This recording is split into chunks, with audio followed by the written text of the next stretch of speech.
If you are here, it is because you can no longer listen to music with ViMusic. Here's how to fix this.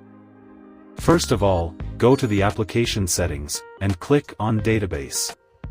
Then click on Backup and Save.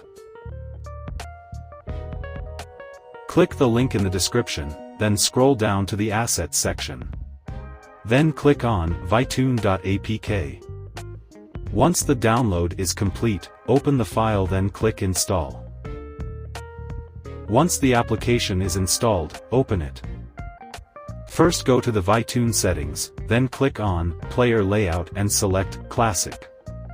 Then click on Seek Bar Style, and select Static. Go to the Database section, scroll down, and click Restore. Now click on the restore file you created previously. Now, if you want, you can uninstall ViMusic.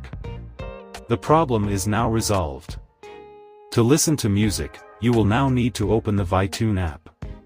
As you can see, the interface is very similar to ViMusic, and features like offline music playback, or lyric synchronization are present.